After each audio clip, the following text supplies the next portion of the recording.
DayZ is brutal, and whether you are fresh off the coast and fully geared in the northwest, there's always something you don't know. In this video, I'm breaking down 5 tips that even seasoned survivors and total newbies usually miss. Game-changing stuff that will keep you alive just a little bit longer, and I'm sure at least one of these you didn't know about, especially the last one. Right, first one's going to be a quick one.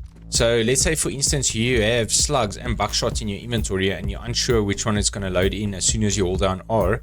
You can just assign, let's say, the slugs, assign it to any of your hotbar keys here at the bottom. Let's say number 3. If you hold down 3, then it will load that specific round into your gun.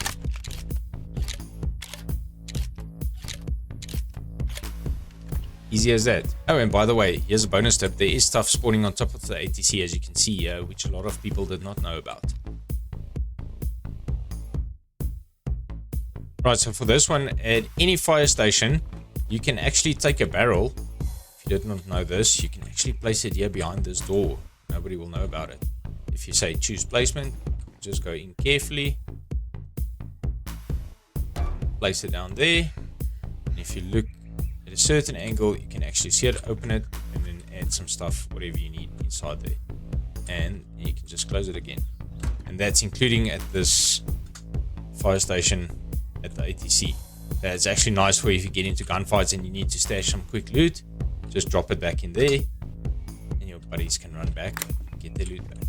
If you're playing on community server, I will just recommend that you check with the server owner and check the rules and make sure that you're allowed to do this. Right, did you know that you can actually make a fire inside of one of these small wooden sheds? But that's not the neat part. The neat part is if you make a fire inside of these wooden sheds, rarely any smoke escapes from it, so people won't notice that somebody is actually making a fire inside of here. Let me show you.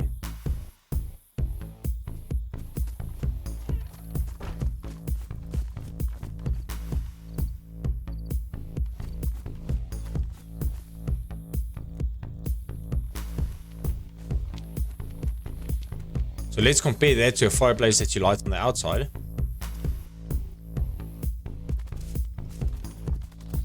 As you can see, way more smoke coming out of the one on the outside, obviously, and you're also not in a house where you cannot make it obvious for other players that you're actually cooking there. Right, so that means you and your friends can hotbox the crap out of this.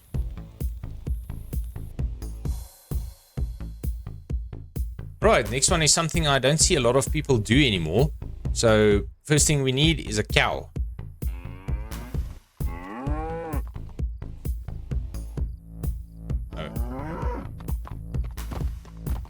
That cows can fly.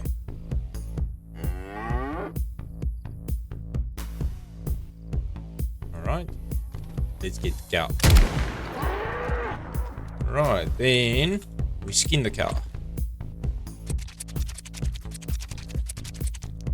Right, what you then do is you take the cow's pelt, combine that with garden lime to make tanned leather. And then you take the tanned leather to your hands, combine it with the leather sewing kit, and then you craft the leather sack. And there you go. Leather backpack, 42 slots. It's quite low profile and it blends in really nicely. Right, last but not least, let's say you get into a gunfight and you get some cuts from being shot at, and you need to bandage, but you don't want the player outside to actually hear you bandaging. What you can do is, let me show you.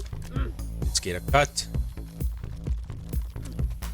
You go, as soon as you have a cut, you take your bandana, then you can actually treat yourself with a bandana, and there's no sound file for bandaging with a bandana, so they won't hear you bandaging.